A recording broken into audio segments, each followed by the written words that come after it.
Hello dear students, welcome in ASC starter. Dear student, जैसे कि आप जानते हैं कि आपका मैथ्स का एग्जाम है, क्लास 8 की बात कर रहा हूँ।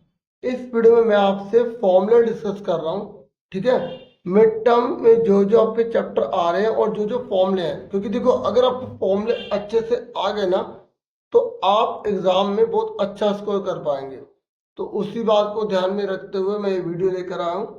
ठीक है, मैं आपको पार्ट 1 ऑलरेडी प्रोवाइड कर चुका हूँ। ठीक है, तो पार्ट 1 में आपको समझाऊंगा नहीं, दिखा रहा हूँ। आप पार्ट 1 की वीडियो देख लेना, डिस्क्रिप्शन में आपको लिंक मिल जाएगा। ठीक है, और प्लेलिस्ट भी बनी हुई है, बहुत सारी वीडियोस बना रखी है मैथ की जो आपकी काफ़ी हेल्प करेंगी। ठीक है, तो ये जो था पेपर मैंने इस वाली वीडियो भी आपको प्रोवाइड कर दी थी। इसमें मैंने जो मिड टर्म में जो क्वेश्चन वगैरह आ रहे हैं वो वाले मैंने वीडियो अलग से बना दी। आप वो वाली वीडियो जरूर देख लेना। ठीक है, अब सुनो मेरी बात। ये मैंने फॉर्मूले जो है लिखे हुए हैं, इसको समझा रखा है। आप बोली वीडियो देख लेना पार्ट 1।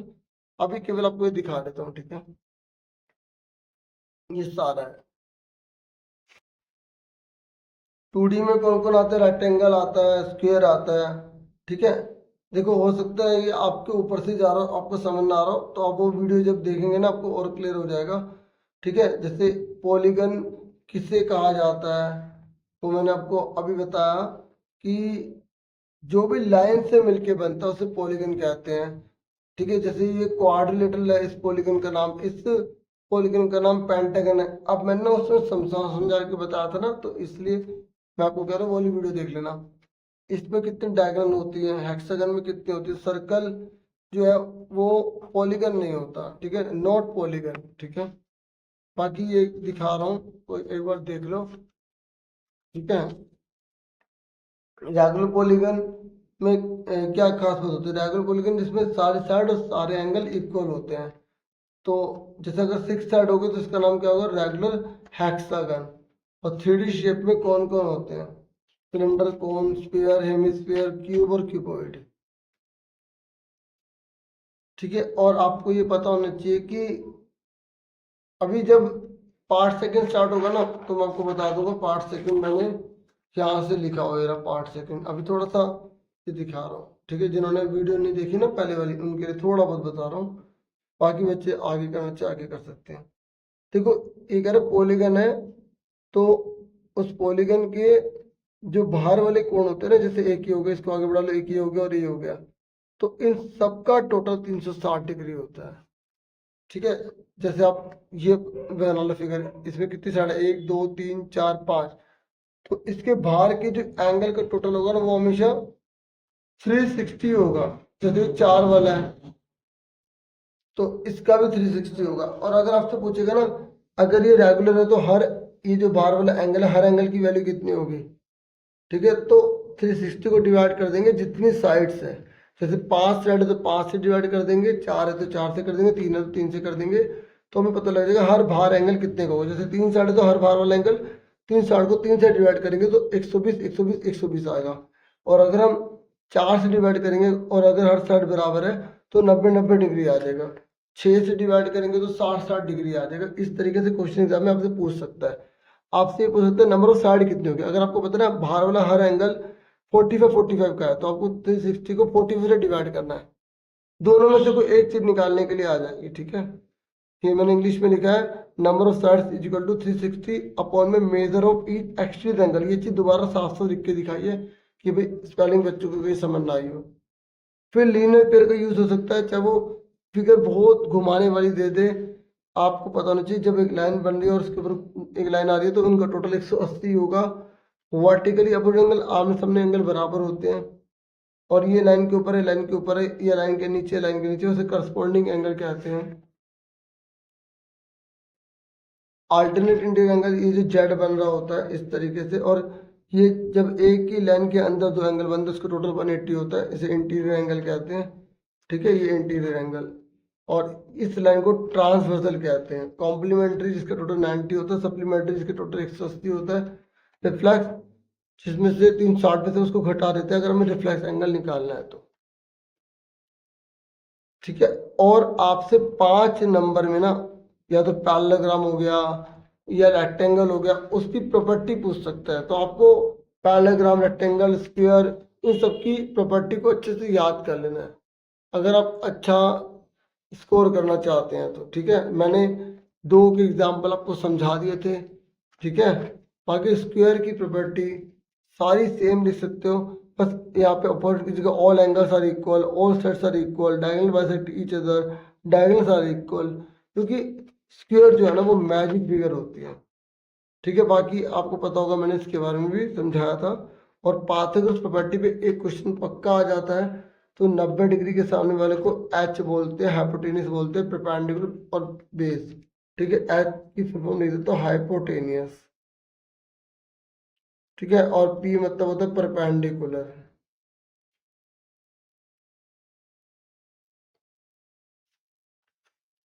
और बी मतलब होता है बेस। ठीक है, और मिड टर्म का मैंने आपको ये बताया। अब देखो कुछ और फॉर्मूले जो आपको अच्छे से पता होने चाहिए। यहाँ से पार्ट 2 स्टार्ट हो गया है। ठीक है डियर, तो जो बच्चे यहाँ से देख रहे हैं जिन्होंने पार्ट 1 देख लिया, पार्ट 2 देखो। अगर आपसे पूछे कि 3 साइड है और अंदर वाले एंगल का टोटल कितना होगा, तो आपको सिंपल ये वाला फॉर्मूला लगाना है, n-2 इंटू 180। एग्जाम में ये भी पूछ लेता है कि सम ऑफ इंटीरियर एंगल का फॉर्मूला कौन सा होता है ये। मतलब आपको पता है कि इन एंगल का टोटल 180 क्यों है, 3 साइड दे रखी है, तो उसमें से आपको 2 घटाना है और 180 से मल्टीप्लाई कर देना है, तो 180 आ गया। आपको पता है इसका आंसर 360 क्यों है।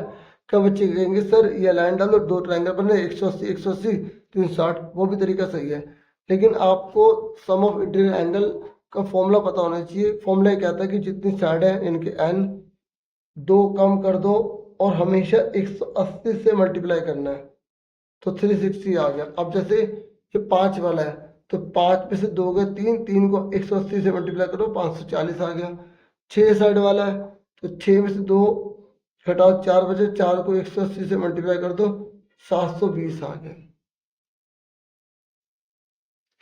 फिर आपको ये स्क्वायर पता होने चाहिए, 1 से लेकर 20 तक, तो इन्हें रट लो। ठीक है, जैसे अगर आपसे पूछेगा 1 का स्क्वायर क्या होता है, तो 1 होता है। तो अगर वो पूछेगा जैसे कोई सा भी नंबर दे दिया, ऐसा नंबर, उससे बोला इसका स्क्वायर करो, यूनिट डिजिट क्या आएगी, तो आप पहले नंबर को देखो 8, तो 8 कहाँ है, यहाँ पर मैंने ना कम लिखे हैं एग्जाम्पल बताने के लिए। तो 8 है तो ये 8, तो 8 8 64, तो यहाँ पे 4 आ रहा है, तो इसकी यूनिट डिजिट जो है वो 4 आएगी। मतलब आपको ये बोलेगा सर यूनिट डिजिट बताओ कितनी आएगी, तो आपको पहले नंबर का स्क्वायर कर देना है। जैसे अगर यहाँ पे 4 लिखा तो 4 से 16, 6 आ गया, तो 6 क्या यूनिट डिजिट होगी। ठीक है, और स्क्वायर रूट अगर आपसे पूछ ले कि भाई स्क्वायर रूट की यूनिट डिजिट क्या होगी, तो आपको 10 तक पता होना चाहिए, आप उसका अनुमान लगा सकते हो। जैसे अगर 6 लिखा है, तो 6 की यूनिट डिजिट क्या आती है, तो 4 होती है। और किस में होती है यूनिट डिजिट, ठीक है, 8 8 64 में होती है, इसलिए यूनिट डिजिट की 8 होगी या 4 होगी। 1 से लेकर 10 तक याद करना, ऐसे क्यूब भी आपको याद होने चाहिए। ठीक है, इसको 20 तक याद कर लो अच्छे से। फिर उसके बाद क्वेश्चन आपके एग्जाम में पैटर्न वाला आ सकता है, जैसे 1 का स्क्वायर ये बन रहा है, तो 11 का क्या बनेगा और इसका क्या बनेगा, और आगे लिखना चाहे तो जैसे 5 है तो 6 का क्या होगा। तो सिंपल है, अगर एक 5 बने तो 5 से गिनती डालो, उल्टा लिख दो। ठीक है, अब ऐसे 7 का देख लो क्या पैटर्न है, और इसका क्या पैटर्न है। आपसे पैटर्न वाला क्वेश्चन आपको ऊपर वाले को देख कर नीचे वाला हिंट लेके सोच के आंसर कर देना है। ठीक है, उसके बाद ये कुछ कंसेप्ट है कि जितने भी क्यूब होते हैं ना, तो उसमें प्राइम फैक्टर वो 3 बार होते हैं। जैसे 64 है, ठीक है, ये किसका क्यूब है, 4 का। तो आपने देखा ना ये जो भी इसके प्राइम फैक्टर बन रहे हैं, तो 2 भी 3 बार है, यहाँ भी 2 भी 3 बार है। तो जो भी परफेक्ट क्यूब होता है उसके जो जोड़े बनते हैं ना वो 3 3 जनों पे होते हैं, वो ये कह रहा है। और मैंने रूल लिखा है कि जब जोड़ने या घटाने को बोले कि भाई क्या नंबर जोड़ें कि संख्या पूर्ण वर्ग बन जाए, क्या घटाएं कि संख्या पूर्ण वर्ग बन जाए, तो जब जोड़ने या घटाने के लिए बोले तो आपको LDM method, long division method use करना है। ठीक है, कौन सा मेथड यूज करना है, लॉन्ग डिवीजन मेथड यूज करना है। और जब भी आपको, इवन इंग्लिश में लिखा है, ठीक है, जब भी आपको मल्टीप्लाई या डिवाइड के लिए बोले तो आपको एलसीएम, जिसे हम लोकल भाषा में कहते हैं, ऐसे तो आपको प्राइम फैक्टर करने होंगे। ठीक है, ठीक है, ये आपको याद रखना पड़ेगा। मल्टीप्लाई डिवाइड के लिए कौन सा रूल है और प्लस माइनस के लिए कौन सा रूल है। और ये एरिया ऑफ स्क्वायर क्या होता है, ठीक है। और अगर साइड ऑफ स्क्वायर निकाले, नीचे लिखा है साइड ऑफ स्क्वायर निकाले तो एरिया का रूट कर देंगे। जैसे मान लो एरिया 144 दे रहेगा तो उसका रूट कितना होता है 12, तो 12 आंसर आ जाएगा। ठीक है, उसके बाद square root is the inverse operation of square. ये कह रहे हैं जो स्क्वायर रूट होता है ना, स्क्वायर रूट वो स्क्वायर का उल्टा उल्टा है। कैसे? जैसे हमने 4 का स्क्वायर 16 करा, तो 16 का रूट करोगे तो 4 आ जाएगा, तो ये उसका इनवर्स होता है। और ये याद रखना कि जितने भी स्क्वायर होते हैं वो 0, 1, 4, 5, 6, 9 इनके एंड में यूनिट प्लेस पर ये नंबर होते हैं। इससे बाहर कोई नंबर नहीं आएगा, ना 7 आएगा ना 8 आएगा, आपको याद रखना है। ठीक है, ये कह रहा है अगर n नेचुरल नंबर है तो n का स्क्वायर भी नेचुरल होगा। मतलब अगर 2 नेचुरल नंबर है तो 2 का स्क्वायर भी नेचुरल होगा। आपको पता ही तो है कि नेचुरल नंबर कहाँ से स्टार्ट होते हैं, 1 से चलते रहते चलते रहते चलते रहते हैं। ये कह रहा है अगर m नेचुरल नंबर है तो स्क्वायर रूट जो है वो कैसे निकालेंगे। ठीक है, तो आपको स्क्वायर रूट कैसे निकालना है, उनमें से 2 पेयर लेके एक को बाहर निकाल देना है। देखो ये स्क्वायर रूट वर्गमूल का सिंबल होता है, और अगर 3 लिख दिया तो ये क्यूब रूट का सिंबल होता है। ठीक है, और इसमें रूल होता है कि 2 में से एक चीज बाहर निकल जाती है। ठीक है, और ये आ रहा ना जो हार्डी है ना, हार्डी उन जो रामानुजन के जो नंबर कहलाते हैं वो ये है, आपको ये याद रखने हैं। उसके बाद पाइथागोरस प्रॉपर्टी होती है। ठीक है, पाइथागोरस प्रॉपर्टी क्या कहती है, अगर ये 90 का है तो 90 के सामने वाले को हाइपोटेनस कहेंगे, नीचे वाली लाइन को बेस, और इसको क्या बोलेंगे, परपेंडिकुलर। ये थीटा लिखा है मतलब एंगल का नाम दिया है मैंने, तो नहीं देना मत दो। ये फॉर्मूला याद रखो, हाइपोटेनस का स्क्वायर इक्वल टू बेस का स्क्वायर प्लस परपेंडिकुलर का स्क्वायर।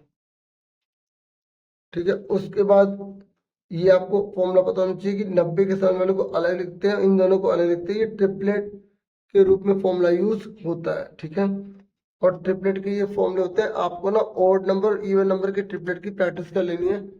बच्चों क्या आप करते हो, क्या बुक वाला जो इवन नंबर का है वो तो सब कर लेते हैं, ऑड नंबर वाला कोई नहीं कर पाता। तो आपको उससे अपने आप करना है और सर्च करने कमेंट करके बताना है कि किस चीज को पता लग चुका है। ठीक है, तो 9 का स्क्वायर है 81 है, अगर -9 है तो 2 बार लिखेंगे, माइनस माइनस कट जाएगा 81। इसीलिए याद रखना, अगर कभी भी 81 जैसे लिखा है तो उसने ऐसे लिख दिया ना +-9, तो इसका मतलब ये होता है कि 81 9 भी हो सकता है, -9 भी हो सकता है। क्योंकि देखो यहाँ पर -9 था ना, तो माइनस माइनस कट गया ना, इसलिए हमें पता नहीं चला। ठीक है ना, इसलिए। और -1 का क्यूब क्या होगा, -1 -1 -3 लिखे तो 2 बार माइनस कट जाएगा, एक बचेगा तो -1 ही होगा। अगर आपसे पूछ ले कि 1 डिजिट स्क्वायर परफेक्ट कौन सा है, sorry 1 digit smallest perfect square कौन सा है, 1 डिजिट का स्मॉलेस्ट परफेक्ट स्क्वायर तो 1 ही है, 1 into 1 लिख सकते हैं। एक अंक की सबसे छोटी पूर्ण वर्ग संख्या कौन सी है, 1। 2 डिजिट का अगर कोई स्मॉलेस्ट परफेक्ट स्क्वायर नंबर होगा तो कौन सा होगा, 16। क्योंकि 10 नहीं होता, 11 नहीं होता, 12 नहीं होता, 13 नहीं होता, 14 नहीं होता, 15 नहीं होता, 16 होता है। ऐसे 3 डिजिट का पूछेगा परफेक्ट स्क्वायर तो वो 100 होगा। और हिंदी में भी बता दिया। फिर 4 डिजिट का छोटा नंबर पूछ रहा है तो ये क्वेश्चन मार्क कर दिया कि आप इसके बारे में खुद पता लगाएं। ठीक है, फिर 1 डिजिट ग्रेटेस्ट परफेक्ट स्क्वायर, एक अंक की सबसे बड़ी पूर्ण वर्ग संख्या, एक अंक की 1 डिजिट ग्रेटेस्ट परफेक्ट स्क्वायर पूछ रहा है तो वो क्या होती है, 9 होती है। ठीक है ना, एक डिजिट है ना, एक। और 2 डिजिट का सबसे बड़ा नंबर कौन सा होगा, 81 होगा। ठीक है, तो मैं अभी फिलहाल वीडियो में इतना ही लेकर आया हूँ। ठीक है, और अब जैसे 82 दे रखा है ना, मुझे पता लगाने वाला एंगल कितने का होगा, तो 180 में से घटा दूं क्योंकि एक लाइन बन रही है। 10 में 2 के 8, 17 में से 8 के 9। ठीक है, तो इसलिए इसका आंसर करके 98 आ गया। ठीक है, देखो अभी मुझसे जितना हो पाया मैंने कोशिश की है। आप बुक को अच्छे से करें, और जो ये वाला क्वेश्चन है ना, जैसे नंबर ऑफ साइड्स निकालनी पड़ती है, तो उसकी प्रैक्टिस आप अच्छे से कर लीजिएगा। ये नंबर ऑफ साइड्स कैसे निकालते हैं, तो आपको एक एंगल दिया होगा, अगर अंदर का देगा तो पहले बाहर आना पड़ेगा, और बाहर का देगा तो सीधा एंगल को 360 से डिवाइड कर दो। ठीक है, तो बाकी मैंने जितना हो सका पूरी कोशिश की है। मुझे पूरी उम्मीद है कि मेरी वीडियोस आपके लिए वैल्यूबल होती होंगी। आप वीडियो को लाइक, चैनल को सब्सक्राइब करें, और स्कूल में और भी आपको वीडियोस जो भी इंफॉर्मेशन प्रोवाइड करूंगा। Thank you for watching and listening. Take care students.